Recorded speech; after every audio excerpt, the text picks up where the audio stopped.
Daniel Harper's last day began like hundreds of others, quiet and unremarkable, the kind of morning that leaves no trace in memory until something goes terribly wrong. Dawn crept slowly through the narrow gap between two aging apartment buildings, casting a pale gray light across Brookhaven's eastern district. The city was already awake, but not fully alive yet. Delivery trucks hummed in the distance, a train rumbled beneath the streets, and somewhere a radio played low behind a window that had not been closed all the way. Daniel woke at 6:11 a.m. to the sound of his phone alarm, the same soft chime he had used for years. He lay still for a moment, staring at the cracked white ceiling above his bed. There was a thin brown water stain near the corner, shaped like a spreading hand.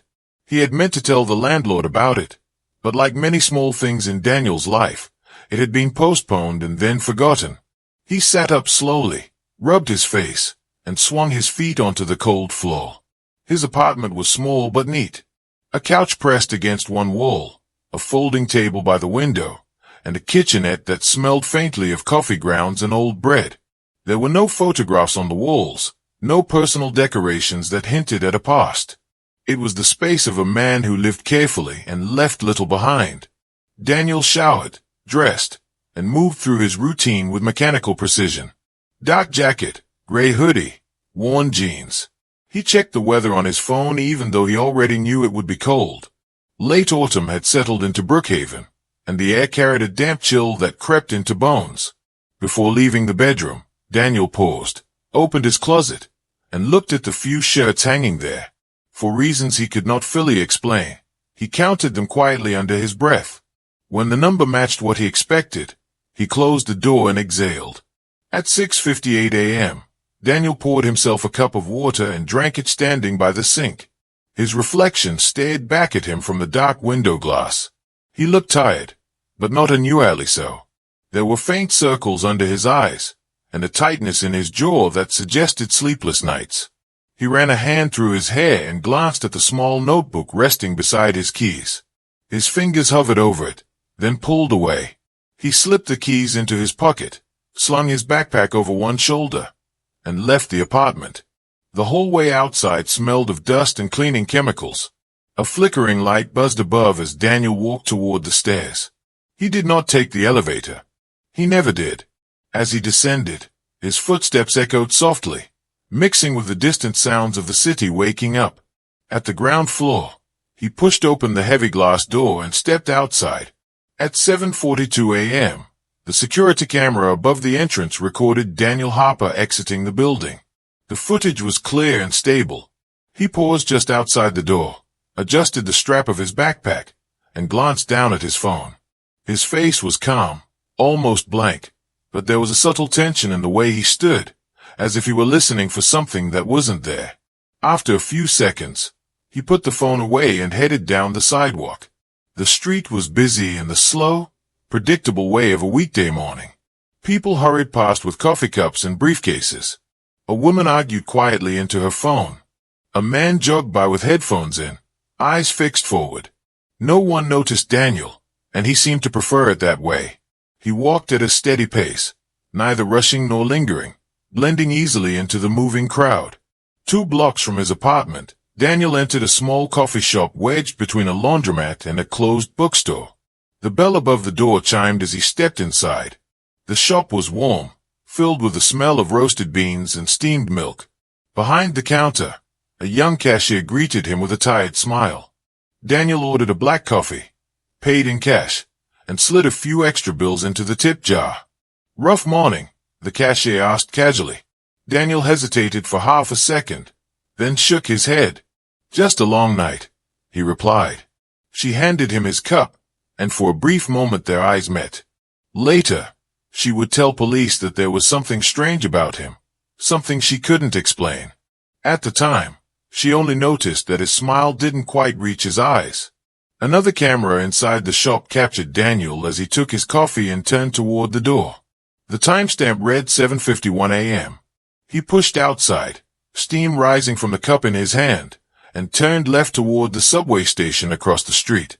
The entrance to the station was a familiar sight, a concrete stairway descending underground, framed by metal railings and stained walls covered in old posters.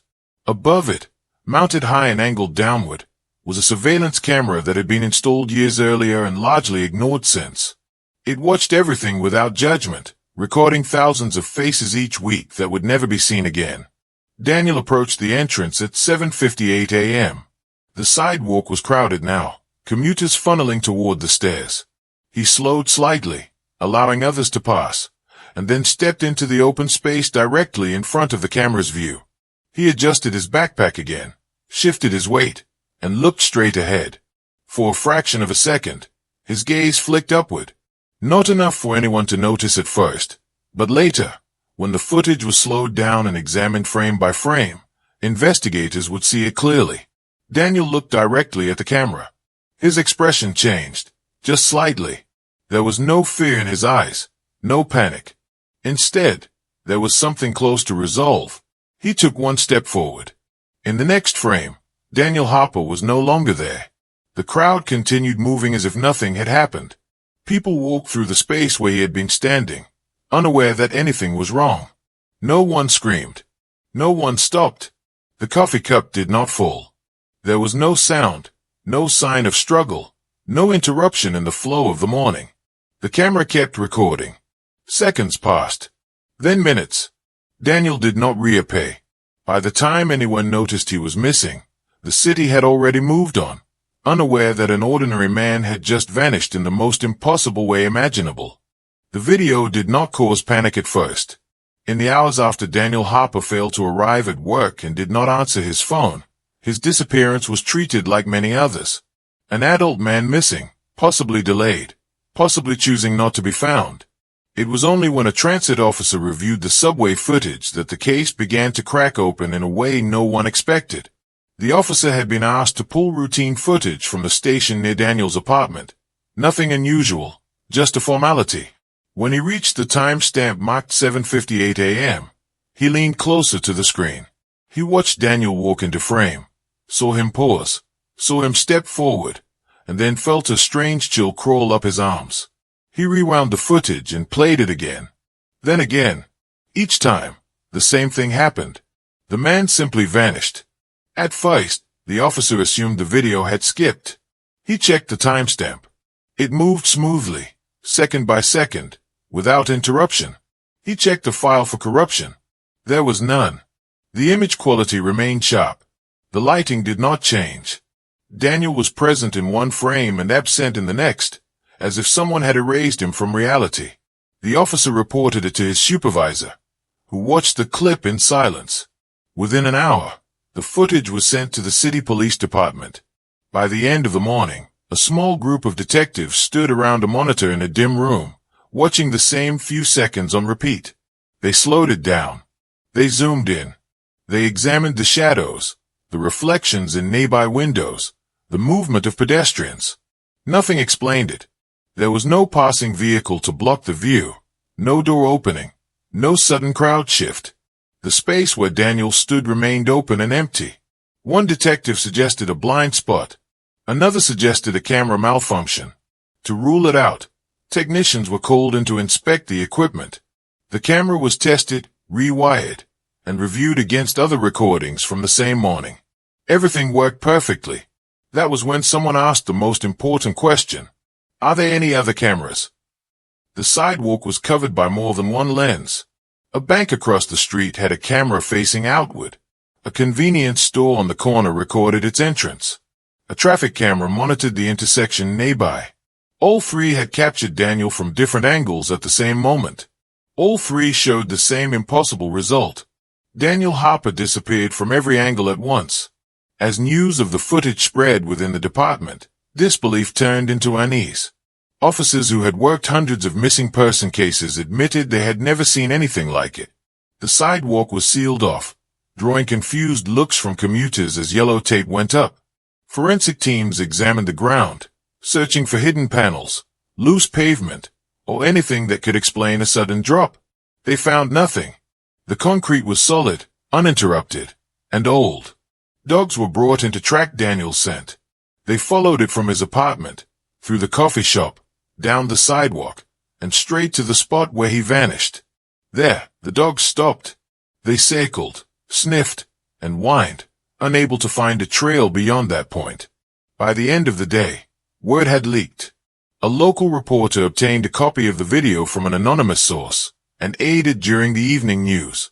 The anchor introduced it cautiously, calling it unusual footage connected to a missing person case. But once viewers saw it, there was no containing the reaction. The video spread faster than anyone expected. Clips appeared on social media, cropped and reposted with dramatic music and captions asking the same question over and over. How does a man disappear on camera? Amateur analysts slowed it down further, drawing circles and arrows, claiming to see glitches that others couldn't. Some said the footage was fake. Others insisted it was proof of something far darker.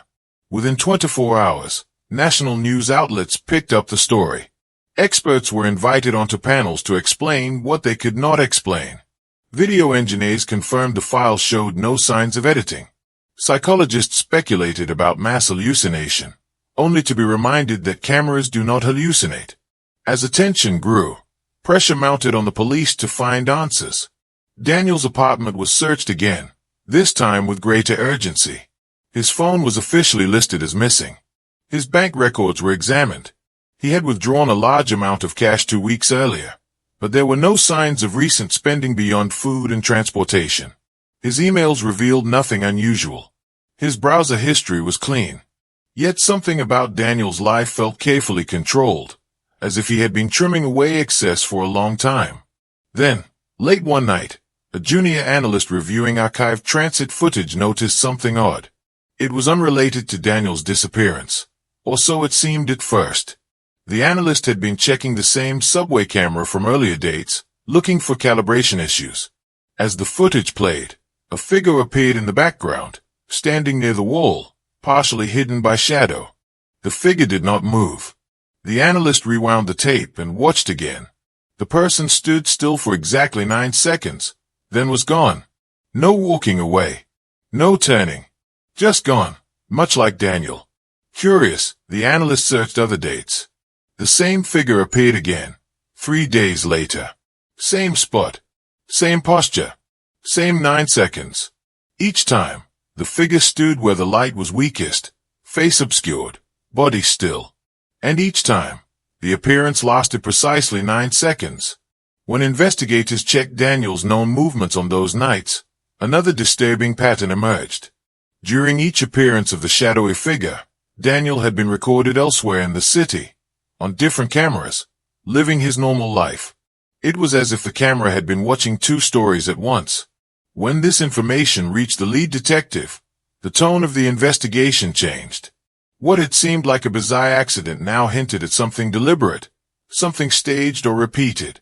The footage of the shadowy figure was not released to the public. Officials feared panic, or worse, interference. But secrets have a way of leaking. A still image of the shadow figure surfaced online a few days later, posted by a user who claimed to have worked briefly with transit security. The image was grainy, unclear, but unmistakably human. Comments exploded beneath it.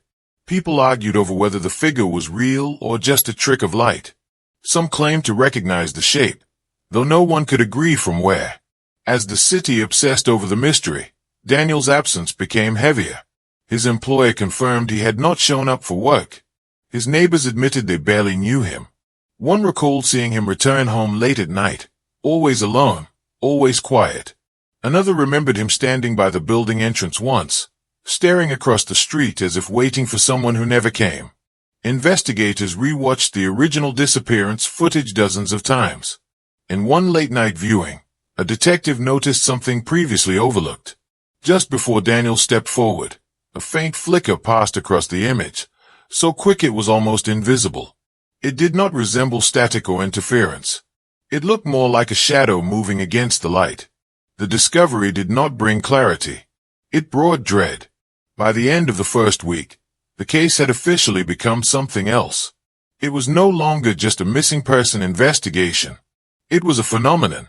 People avoided the subway station, standing clear of the exact spot where Daniel vanished. Some commuters recorded videos as they passed, half expecting something else to disappear. Nothing did. The camera continued to watch. The city continued to move. And somewhere within the endless hours of recorded footage, the truth waited, hidden in plain sight, daring someone to find it. As the mystery around Daniel Harper's disappearance grew, the investigation slowly turned away from the impossible footage and toward the man himself. Detectives had learned through hard experience that when a case made no sense, the answers were often buried in the past. Daniel's life, at first glance, seemed painfully ordinary, but as officers began pulling at loose threads, that ordinary picture started to tear. The first crack appeared when a records clerk noticed a delay in Daniel's official paperwork. His Social Security file showed a legal name change from nearly a decade earlier. Before he became Daniel Harper, he had been known as Michael Reeves. The name meant nothing to the detectives at first, but when they searched national missing persons databases, the result was immediate and chilling. Michael Reeves had been reported missing 11 years earlier in a different state, hundreds of miles away. At the time, Michael Reeves had been 22 years old, a university student studying computer systems. His disappearance had caused brief concern but little long-term attention. He had no history of violence, no known drug use, and no signs of mental illness. According to the original report, Michael left his shared apartment one evening and never returned. His phone was later found abandoned near a bus station. After 6 months with no leads, the case went cold. His family was told he was likely dead. And yet, Michael Reeves had not died. He had quietly rebuilt his life under a new name. The detectives traveled to the town where Michael had lived and requested access to the old case files. Dusty folders revealed handwritten notes, interview transcripts, and faded photographs. Michael's college friends described him as intelligent and withdrawn. He kept to himself but was polite. Nothing about him suggested someone planning to disappear, at least not at first.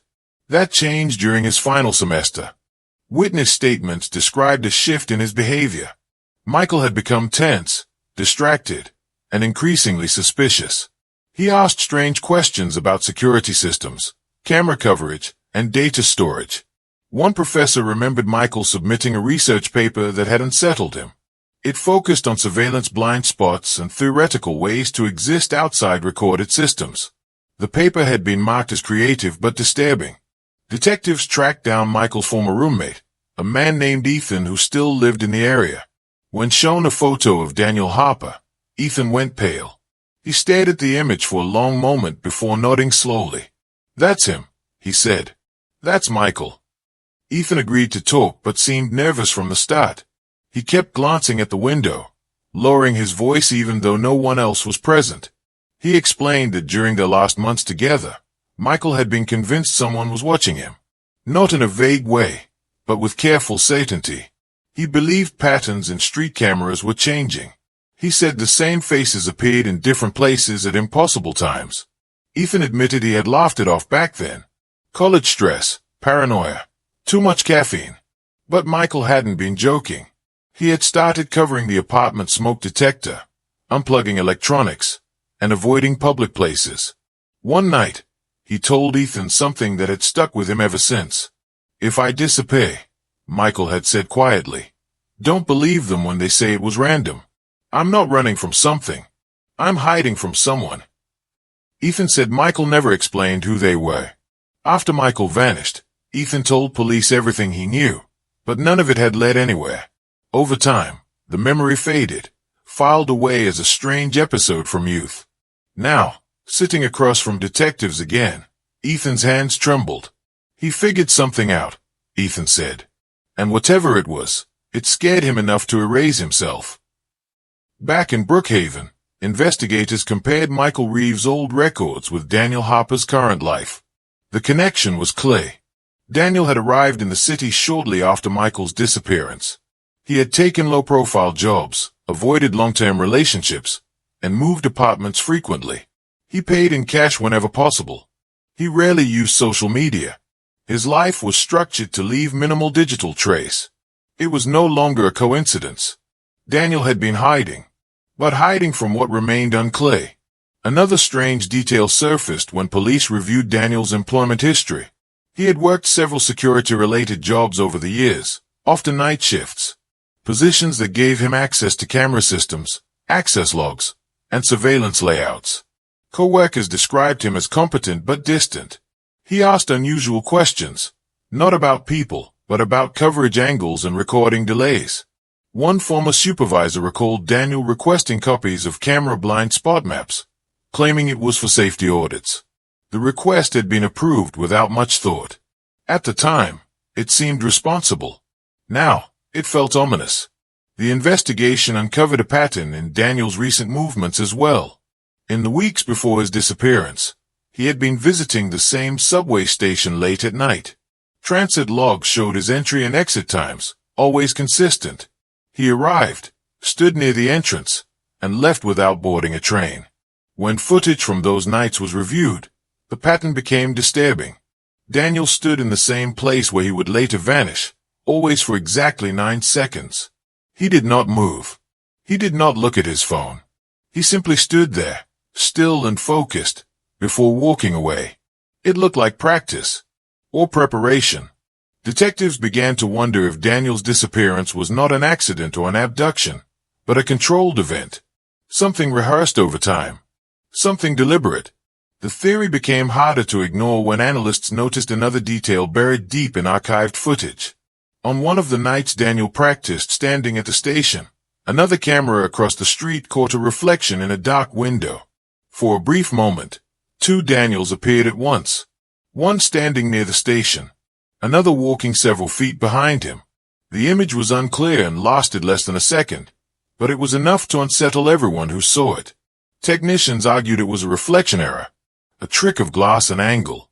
But the timing was perfect. Too perfect. As pressure mounted, the police faced a difficult decision.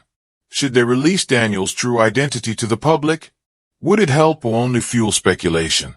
In the end, the information leaked anyway. Online communities quickly linked the 2 names and began building their own theories. Some believed Daniel had been part of an experimental program and escaped. Others claimed he had learned how to manipulate surveillance systems in ways authorities did not want revealed. A few insisted he had discovered something that made him invisible, at least to machines. Amid the noise, one detail was quietly overlooked. Michael Reeves' original case file included a final note written by the first detective assigned to his disappearance. It was handwritten and easy to miss. Subject shows no signs of planning escape. However, reports of being observed appear consistent and specific. Recommend further inquiry if subject reappears under different identity. Daniel Harper had reappeared, and then vanished again.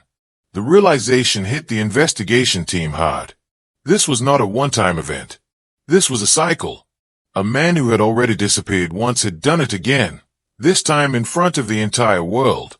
The past was no longer just background. It was the key. And somewhere within it, hidden beneath years of silence and careful control, was the truth about what Daniel had been running from, and what he might have finally faced on that cold autumn morning.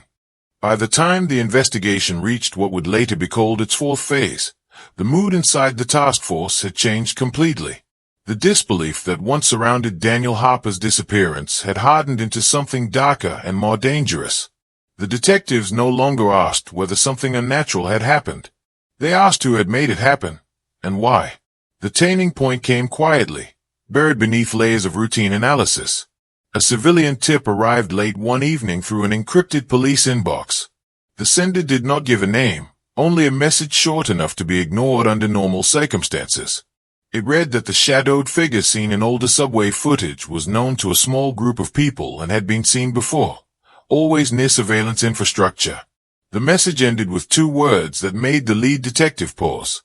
They called him Watcher. At first, the name sounded like a rumor, the kind that grew on online forums and thrived on fear. But when investigators searched internal databases for similar references, they found something unsettling. The term had appeared before, scattered across unrelated complaints, dismissed as unreliable or unverified. Former technicians, private contractors, and even a retired transit engineer had mentioned a man who appeared without warning near sensitive camera systems. He never spoke. He never interfered. He only watched. The deeper detectives looked, the more the pattern sharpened. Reports described a tall figure, always dressed plainly, often positioned just outside full illumination.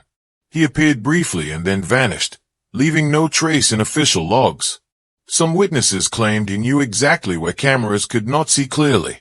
Others said he moved as if he had memorized every angle. None of the reports had been taken seriously. Until now, when the task force returned to the archived footage of the subway station with this new perspective, details once dismissed as meaningless suddenly felt deliberate. The shadowed figure was not random. He chose his position carefully. He stood where the camera struggled most, where light and shadow merged. His 9-second appearances were exact, never shorter, never longer, as if governed by a rule no one else understood.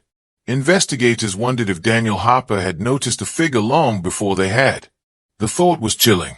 If Daniel had been aware of the Watcher, it would explain his fear, his preparation, his need to disappear completely.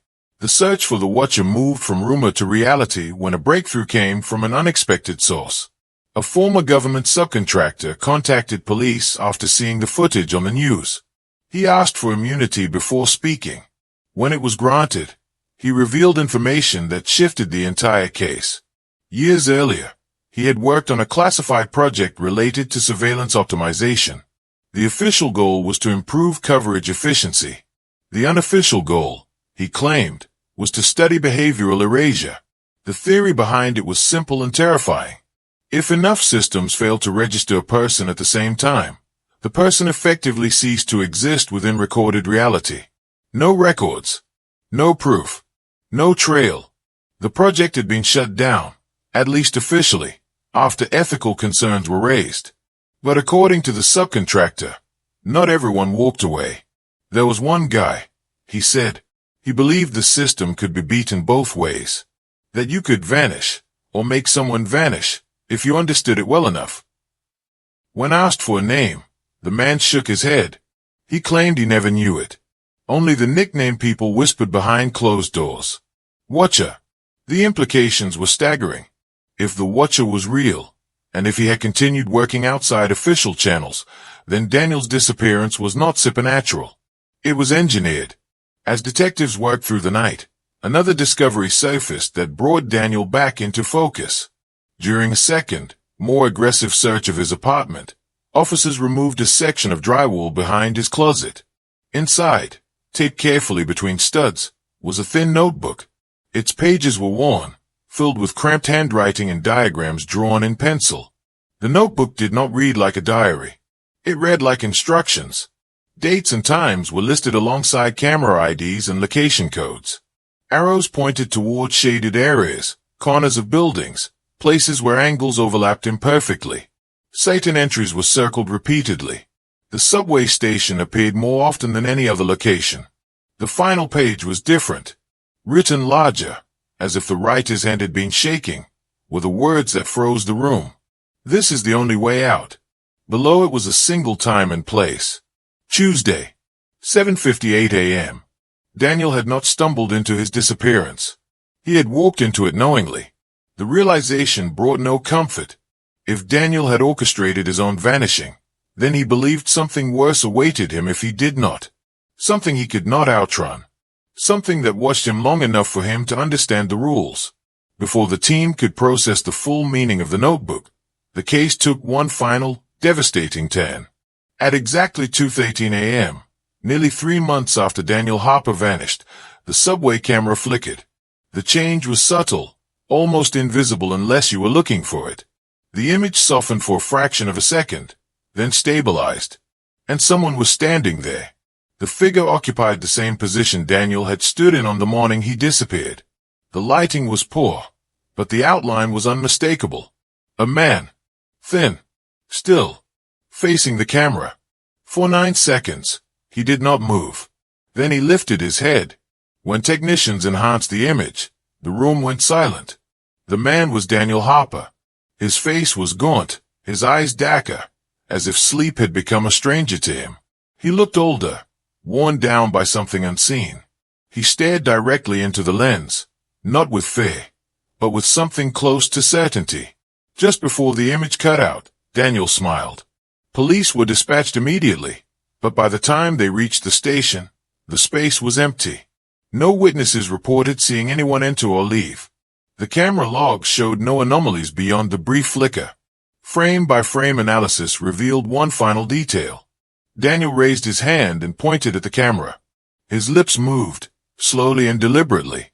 A forensic lip reader was brought in. After hours of study, she delivered her conclusion in a voice barely above a whisper. He said, "You didn't see me." The meaning was unmistakable. Daniel was no longer hiding from the system. He had learned how to step outside of it. And somewhere in the shadows, the watcher may have been watching him do exactly that. The appearance of Daniel Harper on the subway camera changed everything, even though it answered nothing. For weeks after the 9-second clip was discovered, the task force existed in a state of suspended disbelief.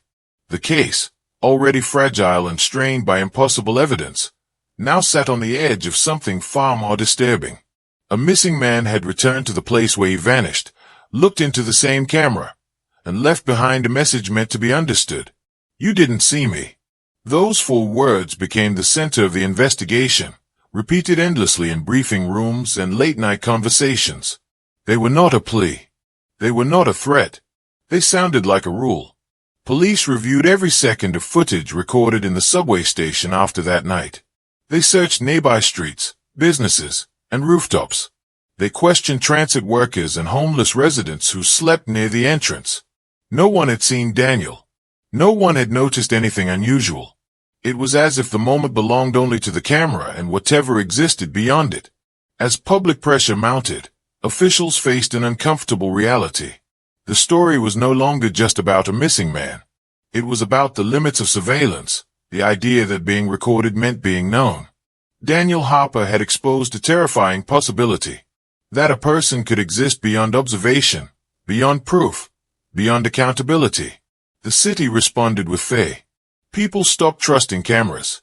Online forums filled with posts dissecting blind spots, reflections, and flickers. Some users claimed to replicate Daniel's disappearance using cheap security systems, though none could prove it. Others reported seeing figures standing motionless near cameras late at night, always for a few seconds, always gone when approached.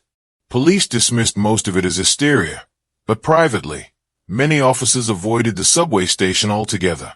The investigation officially stalled. Without a body, without evidence of a crime, and without a suspect that could be named or arrested, the case could not move forward. Daniel Harper was declared legally missing, not dead. His file was marked active but unresolved. That should have been the end. It wasn't. 6 months after Daniel's final appearance, a data analyst working for a private security firm noticed an anomaly while testing a new camera network in another city. The system flagged an empty frame as occupied, a rare but not unheard of error.